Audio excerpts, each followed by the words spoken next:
अस्सलाम वालेकुम की हाल चाल टाडा ठीक को ना। उम्मीद है सब बढ़िया ही होंगे। तो चलो यार चलते हैं अपने टॉपिक की तरफ। तो आज हम बात करेंगे जो डकी भाई का केस चल रहा है नाउ डेज उसके बारे में। वैसे मुझे लगा नहीं था कि ये केस इतना लंबा चलने वाला है जितना लंबा ये हो गया। कुछ कड़कती फड़कती न्यूज है मेरे पास इस केस को लेके।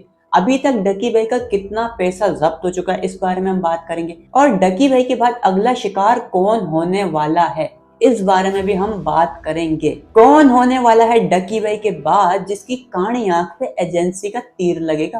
तो डकी भाई पर क्या क्या इल्जामात है ये तो आप सब लोगों को पता है। डकी भाई पर टोटल 2 FIR है। एक पे वो खुद एग्री करते हैं कि ये FIR मेरे पे सही है, और दूसरी पे वो एग्री नहीं करते कि ये FIR मेरे पे सही नहीं हुई। तो बात कर लेते हैं जब ये शुरू हुआ था। जब डकी भाई को पकड़ा गया था एयरपोर्ट से, तब मुझे लगा नहीं था कि ये केस इतना लंबा चलने वाला है। मुझे क्या, किसी को भी नहीं लगा था कि ये केस इतना लंबा चलने वाला है।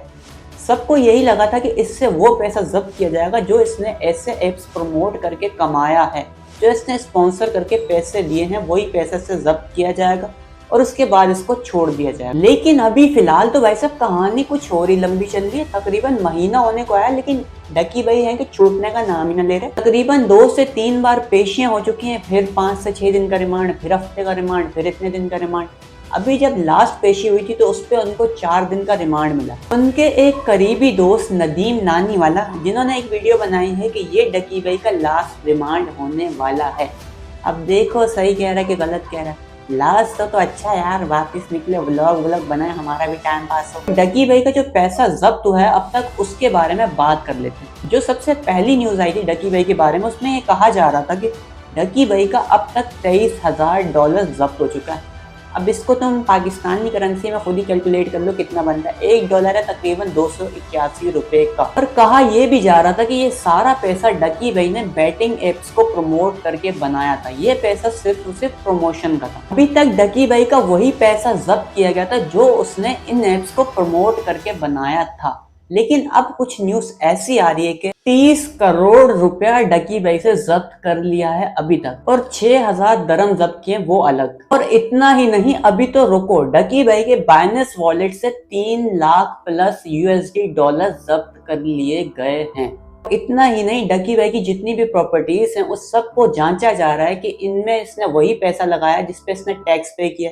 अगर इस पे इसने टैक्स पे नहीं किया होगा तो वो पैसा भी इसको नहीं मिलेगा और इसकी प्रॉपर्टी वगैरह भी जब्त हो जाएंगी। इससे यार अफसोस होता है, इतनी मेहनत से उसने ये पैसा कमाया है, पता नहीं कितना टाइम लगाया है, बस एक गलत काम उसने किया इन बाइनरी एप्स को प्रमोट करने का, और उसकी इसको इतनी बड़ी सजा मिली जो उसका तकरीबन सारा का सारा पैसा जब्त कर लिया गया। इसमें से इसको वही पैसा मिलेगा जो पैसा वाइट होगा, जो ब्लैक मनी होगी, जो इधर उधर के खांचों से इसने मारी भी होगी, वो सारी की सारी जब्त कर ली जाएगी। और अगर एजेंसीज को पता लगा कि इसने जो अपनी गाड़ियां वगैरह ली हैं, जिसके प्रॉपर्टीज वगैरह हैं, उन सब में भी इसने कोई ना कोई खांचा मारा हुआ है, इधर उधर के पैसे लगाए हैं जो टैक्स पेड नहीं है, यह ऐसे बाइनरी एप्स को प्रमोट करके इसने कमाए हैं और इसने अपनी उसमें प्रॉपर्टी वगैरह में लगाए हैं, तो इसकी प्रॉपर्टी वगैरह, गाड़ियां वगैरह भी जब्त हो सकती है। और अभी तक तकरीबन 4 रिमांड्स हो चुकी हैं डकी भाई पर। अब आगे पता नहीं और कितनी होंगी, उसका कुछ कह नहीं सकते। और इसके बाद जो अगला शिकार होने वाला है, जो टॉप पे चल रहा है, एक तो था देखो रजब भट्ट। अगर वो पाकिस्तान में होता तो डकी भाई के बाद उसको ही उठाया जाता। अब वो पाकिस्तान में है नहीं, वो बाहर भागा था।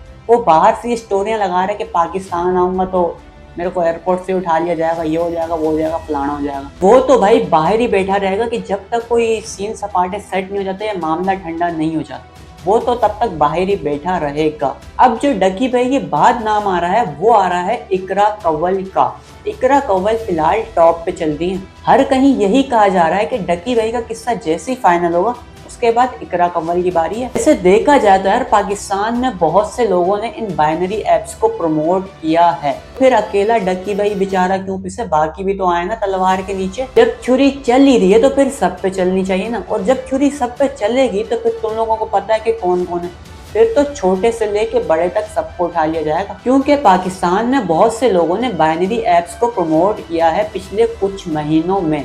ये एक वीडियो है टिकटॉक की जिसमें इकरा कंवल बाइनरी एप्स को प्रमोट कर रही हैं।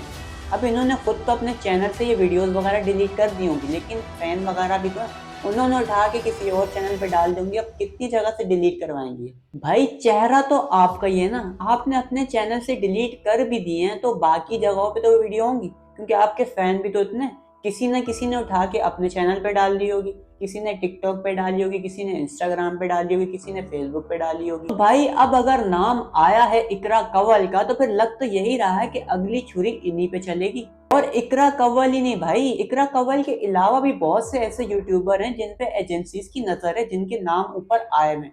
उनमें से एक अनस अली है, दूसरे मोहम्मद हसन है, और तीसरा एक कोई बच्चा है भाई, छोटा सा बच्चा है, उसको भी कह रहे हैं कि रिमांड लो भाई, प्रमोट किया है तो भुगतो, जवाब तो देना पड़ेगा ना जब गलत काम किया। तो डकी भाई आपने टेंशन नहीं लेनी, आपके पीछे पीछे और भी आ रहे हैं। जैसे ही आप बाहर आओगे या अंदर जा रहे होंगे, आप बाहर आओगे या अंदर जा रहे होंगे, आते आते हाथ मिला लेना और इनको कहना कि भाई साहब मेरे तो लग गए, अब तुम भी लगवा लो। और इनको कहना कि भाई साहब जाओ जाओ अंदर, बहुत ही अच्छी खातिरदारी करते हैं, लड्डू वड्डू खिलाएंगे, गुलाब जामुन खिलाएंगे, दिन में 4 दफा बिरयानी खिलाएंगे, उसके बाद मीठा अलग खिलाएंगे, उसके बाद तुम्हारी मालिश अलग करेंगे, मसाज तुम्हें अलग देंगे, स्पा तुम्हें अलग देंगे। और इकरा कंवल बाजी को तो अलग से अंदर पार्लर वगैरह भी खोल के देंगे, मेकअप वेकअप भी तो करना है ना, काली हो जाएंगे अंदर बैठे बैठे फिर तो। और इतना ही नहीं, अभी तो रुको, डकी भाई से पहले भी एक बंदे पे केस चल रहा था इन सब चीजों को लेकर, और वो बंदा है वकार ज़का, जो अब बाहर बैठकर इन्हीं चीजों को प्रमोट कर रहा है और आवाम को नए नए मंजन बेच रहा है कि ऐसे ट्रेडिंग करो तो वैसे ट्रेडिंग करो, ये करो तो वो करो। वकार ज़का के बारे में ये कहा जाता है कि जैसे ही ये बंदा पाकिस्तान में कदम रखेगा, एनु फाड़ के अंदर पा देना है। और दूसरा है रजब भट्ट, ये भी जैसे ही पाकिस्तान में कदम रखेगा, इसकी भी डोली एयरपोर्ट से उठा ली जाएगी। और अनस अली अपने ही फतवे डालने, मैं तो कदे इंज दे काम कहते ही नहीं, मैं तो खाली ट्रेडिंग कर रहा सी, मैं तो इंज दा कोई काम नहीं करता, मैनू क्यों फड़न लग पे हो। तो भाई अभी सीन कुछ ऐसा है कि जो इन चीजों में इन्वॉल्व है, चाहे वो छोटा क्रिएटर है या बड़ा क्रिएटर है, सबके नाम आए, आहिस्ता आहिस्ता सबको पकड़ा जाएगा। और वकार ज़का ये जो बाहर बैठ कर रीलें बना रहे हैं, जिनने ये कह रहे हैं कि तुम्हारी इतनी औकात ही नहीं थी कि तुम्हें पकड़ा जाए, डकी भाई की इतनी औकात थी कि उसको पकड़ा गया, तो भाई फिर तुम 2022 में भागे क्यों, रुकने ना पाकिस्तान में, पकड़वा लेते खुद को भी, अपनी औकात भी बनवा लेते। फिर अब तुम बाहर बैठ के ट्रेडिंग के मंजन बेच रहे हो।